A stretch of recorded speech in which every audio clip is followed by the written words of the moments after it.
আপনারা তো মুক্তিযুদ্ধের বই দেখালেন, কিভাবে এই দেশের গরিব দুঃখী মেহনতি মা বোনেরা শত্রুর সঙ্গে পাঞ্জা ধরে রক্ত দিয়ে এই দেশের স্বাধীনতা আনছে, তার বাস্তব চিত্র দেখালেন। খুবই ভালো লাগলো।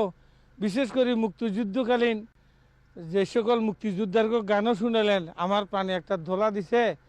আমি সেই বিচ্ছিন্ন সন্দীপের তৎকালীন সদফার গায়ক কবি শফি স্বাধীন বাংলা বেতারের সময় আমি মোহাম্মদ শাহ বাঙালি আমিও কিছু গান গাইছিলাম মুক্তিযুদ্ধের। আপনারা যদি অনুমতি দেন আপনাদের স্টেজে আমি একটা গান শুনেতাম। আমরা ছাড়ব না মুক্তিযুদ্ধের সংগ্রাম ছাড়ব না।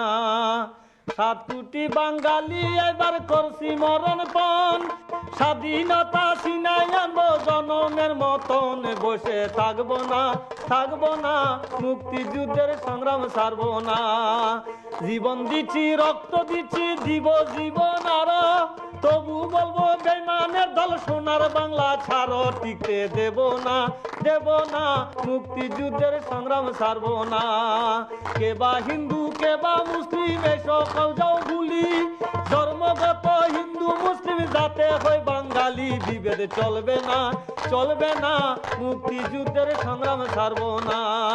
খানের আছে আর্মি পুলিশ কামান আর ওই বিমান, বাঙালিরা কোথায় আছে আরো আছে ইমান। আমরা ডরাই না মুক্তিযুদ্ধের সংগ্রাম ছাড়ব না।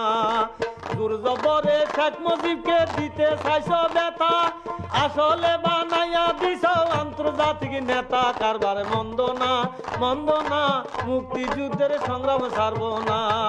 বাংলার সম্পদে খাইয়া জিরবা লম্বা হইয়া গেছে, জিরবা কাটার অস্ত্র এইবার মুক্তিযোদ্ধা নিচে। জিব্রা থাকবে না মুক্তিযুদ্ধের সংগ্রাম ছাড়ব না।